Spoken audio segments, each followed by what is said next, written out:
Olá a todos, estamos aqui reunidos para mais um Instituto de Desenvolvimento de Vidas, nossa aula do IDV, hoje abordando bibliologia, que é a doutrina das Escrituras Sagradas. Dentro desta doutrina, nós vamos abordar características das Escrituras, mas vamos ficar somente na primeira característica, que é autoridade ou inerrância.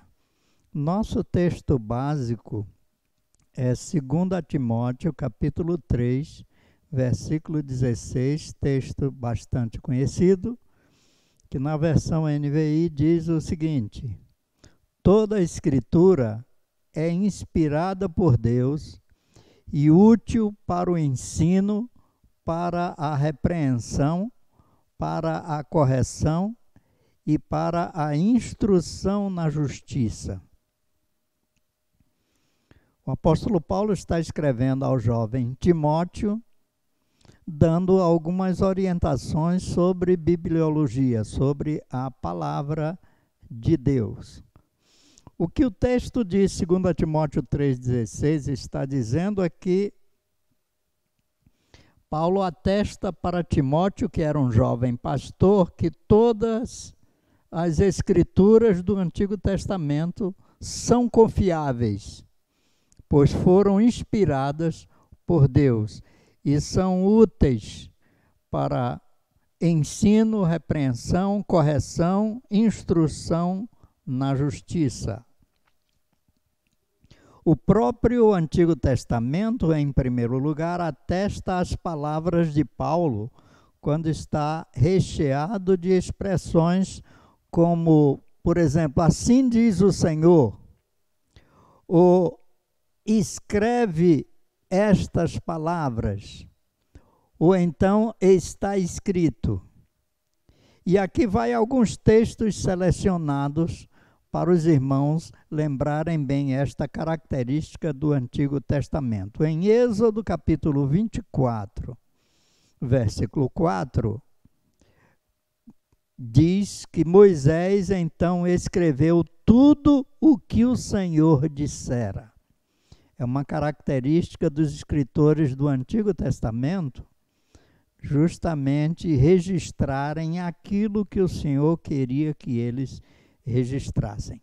Em Josué, capítulo 1, versículo 1, o texto diz o seguinte: depois da morte de Moisés, servo do Senhor, disse o Senhor a Josué, filho de Num. Note, Deus falou a Josué e as palavras que se seguem são um relato que Deus está fazendo ao próprio Josué. No primeiro livro de Samuel, capítulo 15, versículo 2, começa dizendo: assim diz o Senhor dos Exércitos. O profeta Samuel escreveu não suas palavras, mas escreveu aquilo que o Senhor dos Exércitos estava dizendo que escrevesse ou que falasse para outras pessoas ou para o seu próprio povo Israel. Em 1 Reis, temos outro profeta, no capítulo 17, versículo 2, diz: depois disso, a palavra do Senhor veio a Elias. Elias se pronunciava conforme a palavra de Deus vinha a ele, conforme o próprio Deus se reportava a ele. Em Jeremias, capítulo 30, versículo 2, uma coincidência, não é? Essa 1 Samuel 15, 2, 1 Reis 17, 2 e Jeremias 30, versículo 2, diz ali aquele texto: assim diz o Senhor, o Deus de Israel, escreva num livro todas as palavras que eu lhe falei. Note que Deus está dando uma ordem a Jeremias para escrever num livro tudo que Deus teria falado a ele. E uma advertência interessante também do Antigo Testamento, e eu julgo bem solene, está em Deuteronômio 18 e 19, que diz o seguinte: se alguém não ouvir as minhas palavras, que o profeta falará em meu nome, eu mesmo lhe pedirei contas, diz o Senhor. Veja só, Deus não só está ditando as suas palavras para seus santos profetas e para os homens que ele confiara a liderança do seu povo, mas também ele está advertindo que estes profetas deveriam ser ouvidos como se fossem o próprio Deus falando a eles da sua palavra. Então, em segundo lugar, nós queremos observar também sobre esta palavra de Paulo a Timóteo, né? Toda a Escritura é inspirada por Deus e útil. Né? Nós podemos constatar no Antigo Testamento que Deus não mente. Em Números 23, 19, diz: Deus não é homem para que minta. O apóstolo Paulo, escrevendo a Tito, diz o seguinte: o Deus que não mente. Ele está escrevendo uma carta a Tito e quando se refere a Deus, ele diz o Deus que não mente. Paulo está reproduzindo o ensino que ele recebeu do Antigo Testamento. E o escritor aos Hebreus também registra no capítulo 6, versículo 18, o seguinte texto: para que por meio de duas coisas imutáveis, nas quais é impossível que Deus minta, sejamos firmemente encorajados. Então, note que estes escritores tinham uma plena consciência de que Deus é fiel, que Deus não mente e ele não vai produzir para nós nada que não seja verdadeiro. Em terceiro lugar, sobre esse texto, nós queremos verificar que o próprio Senhor Jesus Cristo autentica as Escrituras do Antigo Testamento quando cita estas Escrituras de cabo a rabo, de Gênesis até Malaquias. Por exemplo, ele cita o livro de Gênesis, cita o livro de Êxodo, o livro dos Salmos, cita quase todos os profetas e todos os seus livros, né? De Elias até mesmo o profeta Jonas. E veja só, irmãos, o Senhor, ao falar das Escrituras, ele fala como palavra do seu Pai, e era uma prática comum no seu ministério obedecer esta palavra e segui-la. Então, o Senhor Jesus Cristo, em seu ministério, registrado nos 4 evangelhos, autentica todo o Antigo Testamento como Escrituras sagradas ou palavra de Deus. Inclusive, quando Jesus é levado ao deserto para ser tentado pelo diabo, né? O diabo usa algumas palavras das Escrituras fora de contexto e o Senhor responde completamente dentro da palavra. O Senhor Jesus responde e rebate a ação maléfica do diabo contra si mesmo, citando textos de Deuteronômio e de Números. São textos do Pentateuco que o Senhor Jesus cita como palavra de Deus e rebate a investida de Satanás. Em quarto lugar, também queremos afirmar, e podemos constatar isso no Novo Testamento, que os discípulos e apóstolos de Jesus Cristo usam e usaram como autoridade em seus sermões e em suas pregações, em seus escritos e em suas epístolas, as Escrituras Sagradas. E podemos citar como Estevão, Pedro, Paulo e o próprio João, no livro de Apocalipse, é um atestado de que ele está escrevendo e anotando aquilo que Deus mandou que fosse feito. Então, todos os discípulos e apóstolos de Jesus que registraram algo no Novo Testamento atestam as Escrituras com citações, com parte dos seus sermões, seu testemunho, suas mensagens e seus escritos. Em quinto lugar, ainda sobre Paulo orientando Timóteo sobre esse texto, né? Toda a Escritura é inspirada por Deus e útil para o ensino, para a repreensão, para a correção, para a instrução.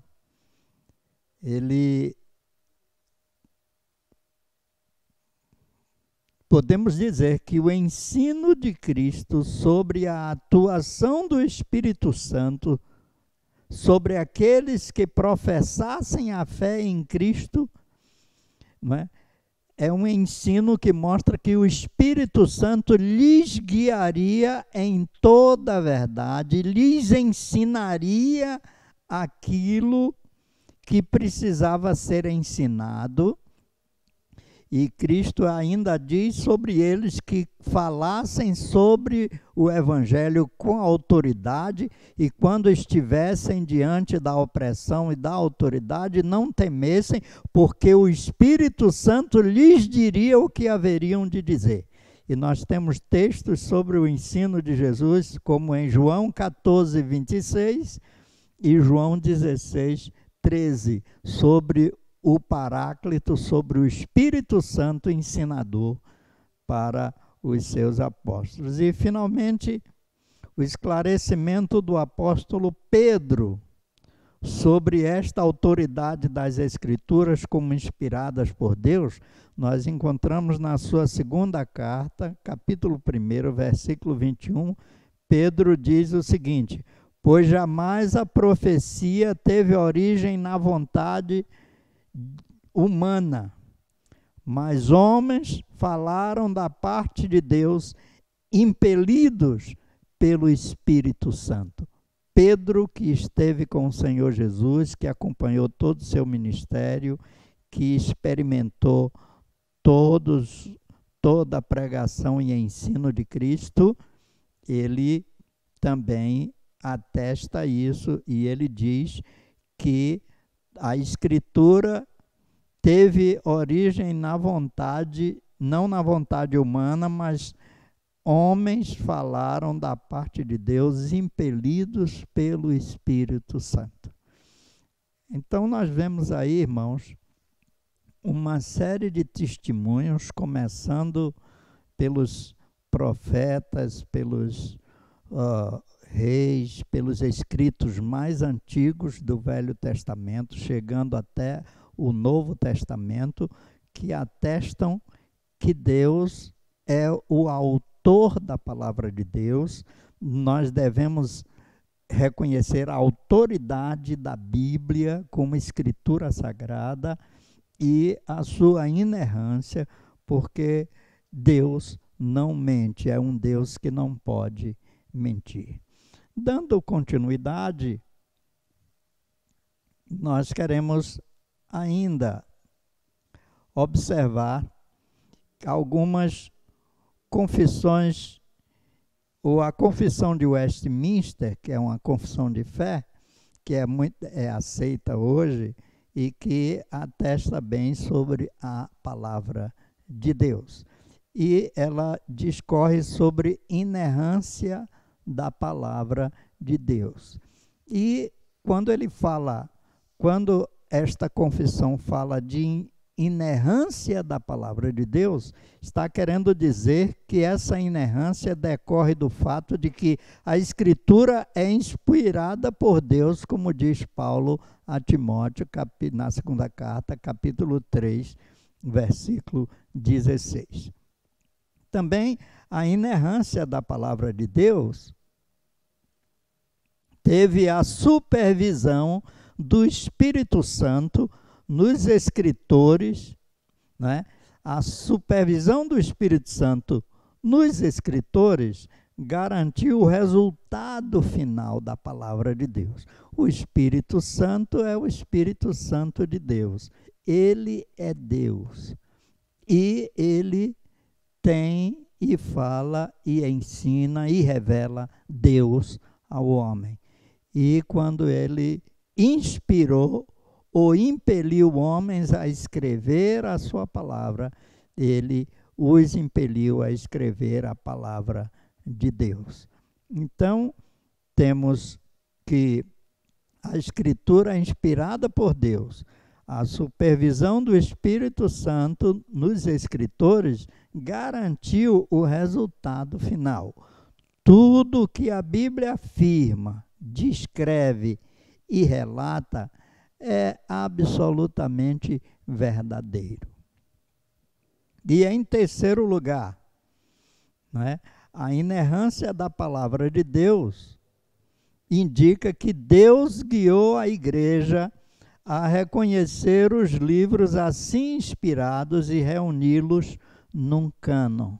Quer dizer, toda a história da igreja, desde os seus primórdios, no tempo dos apóstolos, até hoje, trabalhou recolhendo, reconhecendo, analisando e resguardando todos os textos considerados inspirados e canônicos e reuniu-os do cânon chamado Cânon das Escrituras ou a Bíblia Sagrada.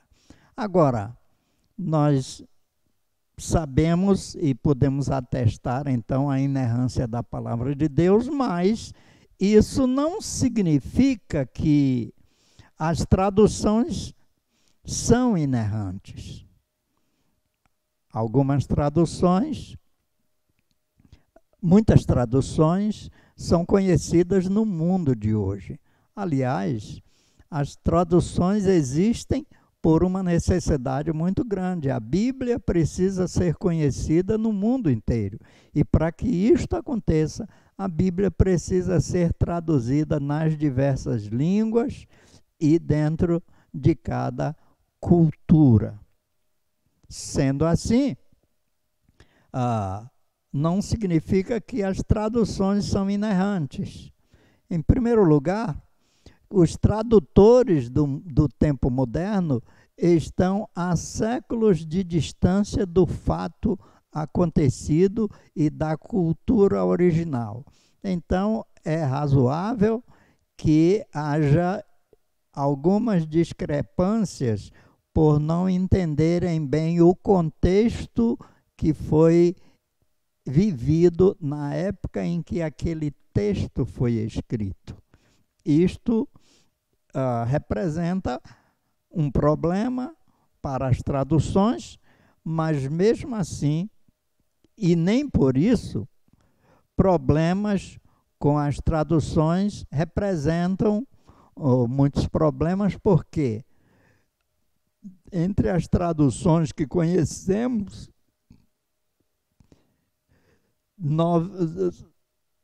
5% representam alguns problemas.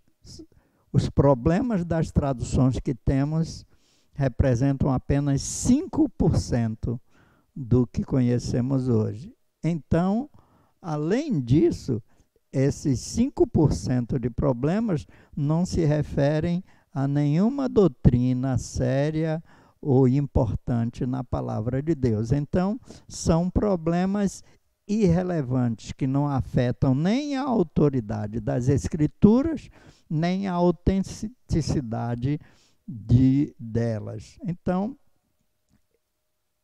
mesmo que a inerrância da palavra de Deus não signifique que as traduções são inerrantes. Algum tradutor pode errar na tradução, mas existem outras para serem comparadas. Isso não significa também que compreendemos tudo que a Bíblia diz. É claro que a Bíblia é um livro complexo, é preciso o seu estudo, não é? A palavra, o salmista diz que devemos meditar nela dia e noite. É um livro que se refere a Deus, e conhecer a Deus é algo simples, necessário, mas é também complexo. Por isso, a inerrância da Bíblia não significa que compreendemos tudo que a Bíblia diz. Também isto não significa que não há aparentes contradições, principalmente com séculos e séculos de cultura entre nós e o que está acontecendo o que aconteceu nos tempos bíblicos, de sorte que muitas das contradições que existiram e foram apresentadas pela ciência ou pela história contra as Escrituras, hoje foram dirimidas e resolvidas porque a arqueologia bíblica encontrou e fez descobertas que trouxeram luz a muitas dúvidas que havia sobre as Escrituras.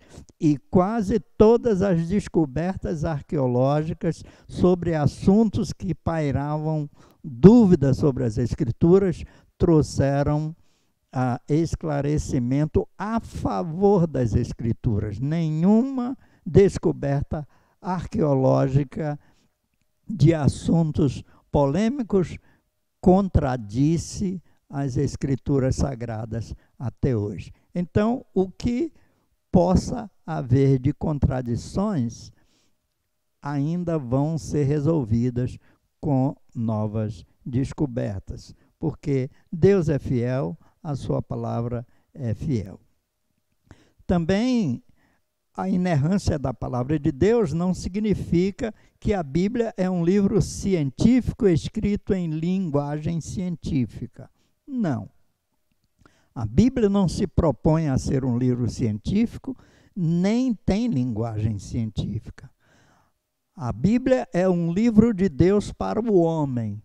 Deus se revela à humanidade. É um livro para toda a humanidade. É um livro da revelação de Deus para o homem. Deus se revela ao homem através da Bíblia. É um livro simplesmente que revela Deus. Ele não tem proposta de ser científico, nem ter uma linguagem científica. A inerrância da palavra de Deus também não significa que não existem cópias contendo variações e redações diferentes, né? Alguns copistas podem ter interpretado algo coisa errada, né? Mas existem os originais guardados e prontos para serem examinados e reexaminados para atestar onde está o erro, onde houve o engano. E há algumas traduções que são tendenciosas. Alguém, para defender um ou outro ponto doutrinário da sua religião, propôs uma tradução fictícia da Bíblia, colocando isto, tirando aquilo, para se adequar à sua própria proposição religiosa, mas isso não nega a inerrância da palavra de Deus, e isto não significa que não haja variações, mas existem os originais para serem confrontados e para serem confirmados e corrigir-se então o erro apresentado. Não, isso também não significa que não precisamos estudá-la para melhor compreendê-la. O fato da Bíblia ser verdadeira, ser inerrante, não significa que não precisamos estudá-la. Claro, se você quer conhecer a palavra de Deus, quer conhecer a Deus, quer conhecer a Bíblia, você tem que se debruçar sobre ela, tem que lê-la diariamente, tem que lê-la sempre e meditar nela, analisar. E o Espírito Santo de Deus vai te ajudar nesse trabalho sincero. Então, a inerrância da palavra de Deus significa que podemos confiar plenamente em tudo que a Bíblia diz, pois é a palavra de Deus. Isso é o que significa inerrância da palavra de Deus.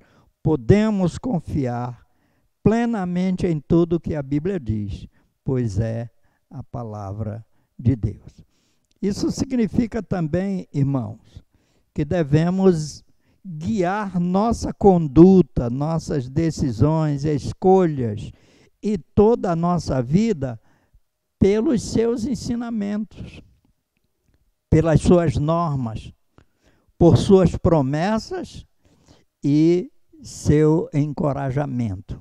As Escrituras são preciosíssimas para dar orientação à vida humana, para dar orientação à sociedade humana. Isso significa também que podemos anunciar o Evangelho com convicção, sabendo que Deus honrará a sua própria palavra aqui registrada. Então, o Evangelho é o poder de Deus para a salvação de todo aquele que crê. E isto é uma palavra confiável. Podemos confiar nela e propagar este Evangelho como verdade, porque, como diz o apóstolo Paulo, é o poder de Deus para a salvação de todo aquele que crê. Também a inerrância da palavra de Deus significa, finalmente, que ela, portanto, é a base para uma teologia saudável, para igrejas saudáveis.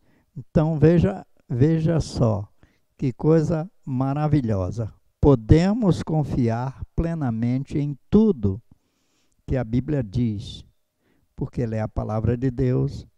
Devemos guiar nossa conduta, decisões e escolhas e toda a nossa vida pelos seus ensinamentos, normas, suas promessas e seus encorajamentos. Devemos também, ou podemos anunciar o Evangelho com convicção, sabendo que Deus honrará a sua própria palavra aqui registrada. O que pregamos é honrado por Deus. Ele mandou, ide por todo mundo. O próprio Jesus disse, ide por todo mundo, pregai o Evangelho a toda criatura. E o Evangelho são as boas novas de salvação pela fé em Cristo Jesus. E ela, portanto, é a base para uma teologia saudável, para igrejas saudáveis. Então, quando falamos em autoridade da palavra de Deus e inerrância, estamos dizendo que a palavra de Deus, como ela mesma diz, procede de Deus, vem de Deus, é de Deus, então é confiável. Então, decorre do fato de que é inspirada por Deus, não é? Com a supervisão do Espírito Santo nos escritores, garantindo o resultado final. Tudo que a Bíblia afirma, descreve e relata, então é verdadeiro.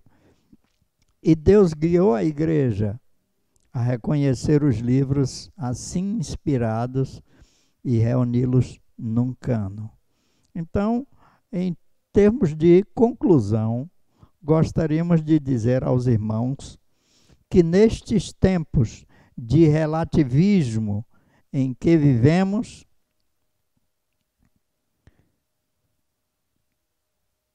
podemos confiar na palavra de Deus como nosso referencial, como nosso norte, como nossa direção. O relativismo quer dizer que tudo que existe é relativo, não há nada que seja absoluto. Mas a palavra de Deus é absoluta. O Senhor Jesus Cristo disse: eu sou o caminho, eu sou a verdade, eu sou a vida.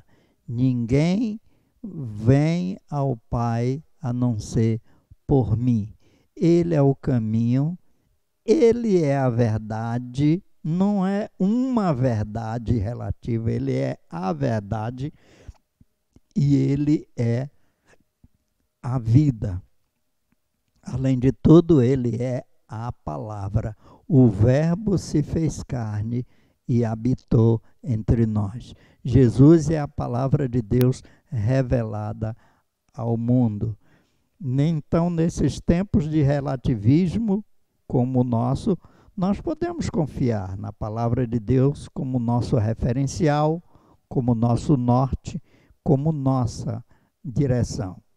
Também, a palavra de Deus deve ser amada, estudada, obedecida e anunciada pela igreja e pelos seus membros. Infelizmente, nós vemos, apesar de tanto conhecimento que a igreja tem sobre a palavra de Deus, sobre as escrituras sagradas, muitas pessoas na igreja ainda se mantêm indiferentes ao seu poder, à sua ajuda. Muitos procuram ajuda em outros lugares e muito pouco buscam na palavra de Deus uma ajuda. Ela diz, o salmista diz no Salmo 119, 105, lâmpada para os meus pés é a tua palavra e luz para o meu caminho. Numa época de bastante pecado, de bastante corrupção, numa época de muita depravação, o salmista já dizia, no Salmo 119, 11, escondi a tua palavra no meu coração, para eu não pecar contra ti. Então, a palavra de Deus deve ser amada, estudada, obedecida e anunciada pela igreja e por todos os seus membros.